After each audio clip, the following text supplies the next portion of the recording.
Have you ever felt a place call to you? For me, that place was Canada. It was a whisper on the wind, a promise of vast landscapes and open hearts. I packed my bags, ready for an adventure. Was Canada really as friendly and beautiful as everyone said? I was about to find out. My goal was simple: explore the soul of this incredible country. Tasting local foods, breathing in the fresh air, I wanted to feel something new. The true magic of Canada isn't in its size, but in its small, precious moments. This is my love letter to Canada. Come along, let's begin our journey. A country is more than its mountains and rivers. It's the people who call it home. In Canada, I found a warmth as vast as the landscape itself. From the moment I arrived, I was met with kindness. People didn't just give directions, they walked with me. Everyday interactions revealed the true spirit of Canada. Friendliness wasn't a stereotype, but a beautiful reality.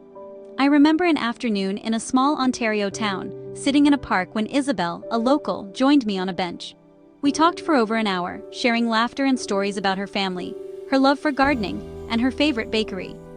Meeting people like Isabel showed me that the real treasures of travel are the human connections we make. The beauty of the Canadian people, especially the women I met, was in their strength, independence, and gentle confidence. They were artists, entrepreneurs, mothers, and community leaders, carrying themselves with quiet dignity and open hearts. In a Montreal cafe, I met Chloe, a student and painter, whose passion for her art and dreams was inspiring. These encounters were empowering, reminding me of the resilience of the human spirit.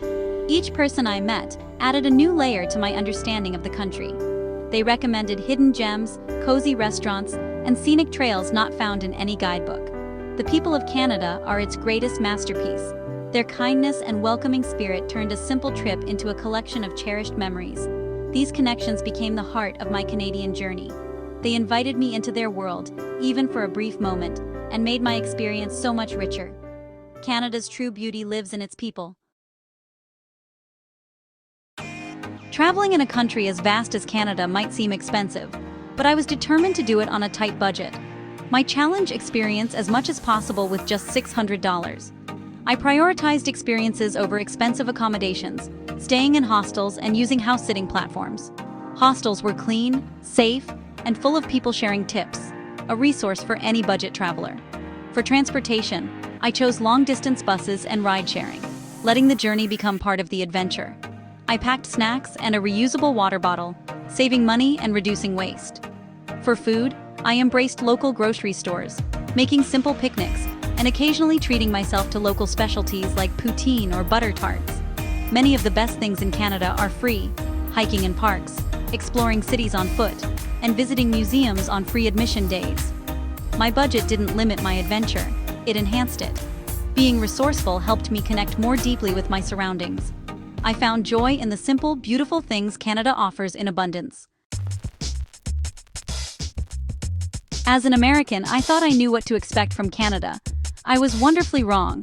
The cultural differences were subtle but significant, revealing a unique national character. In many parts of Canada, especially in the East, French is the primary language. Street signs, menus, and conversations blend English and French.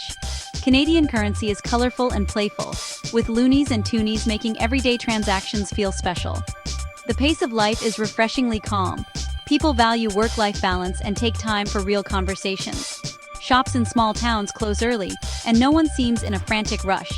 I found myself slowing down, savoring each moment instead of rushing to the next. The culture of courtesy is everywhere. People apologize for everything, even when it's not their fault. This isn't weakness but mutual respect and a desire for harmony. There's an underlying assumption of goodwill that permeates daily life. Canada's bilingual identity, colorful money, and relaxed pace painted a picture of a country that is distinct, thoughtful, and endearing. These surprises made me fall in love with Canada even more. To truly understand a place, you have to live like the people who call it home. In Canada, I embrace the simple pleasures of daily life, like my morning trip to Tim Hortons for a double-double and a honey cruller. Sitting among locals, I felt part of the community. Food is the language of culture, and I was eager to learn what Canada had to say. Beyond poutine, I discovered butter tarts, Montreal bagels, and Nanaimo bars, each region offering its own delicious specialty. Seeking out these treats was a treasure hunt connecting me to local history and tradition. I learned to love the Canadian passion for the outdoors, jogging in the rain, picnicking in autumn, gathering in parks. I spent hours walking waterfronts, hiking trails, and simply watching the world go by. This connection to nature is woven into Canadian life. It's not just for vacations, but every day. I adopted local customs, saying please, thank you, and sorry, holding doors, and respecting cues.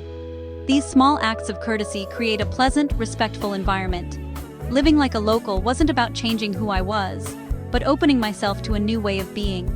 I found beauty in the everyday rhythms of Canadian life. This trip to Canada was more than a vacation. It was a journey for my soul. The landscape's emotional resonance was profound. Standing by a silent lake at dawn, I felt a peace I'd rarely known.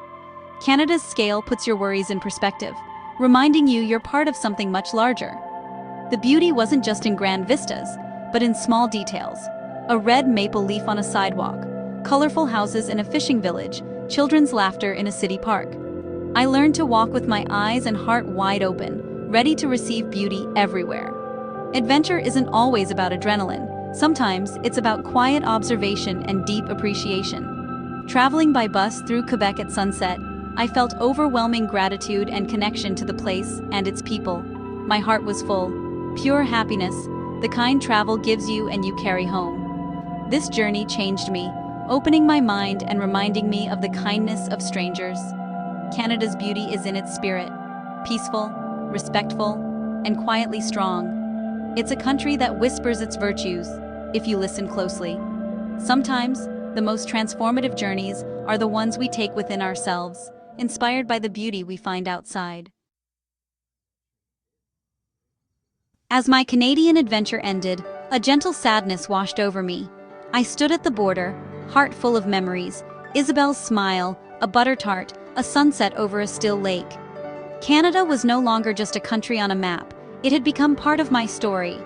This journey reminded me why we travel: to connect, to learn, to grow.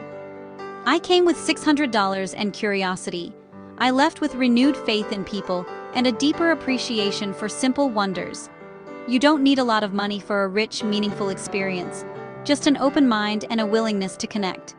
The real souvenirs are the moments that touch your soul and the kindness you receive. Every trip leaves an imprint on our hearts and becomes part of who we are.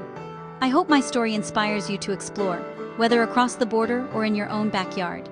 Until our next adventure, travel with an open heart and find beauty in every moment.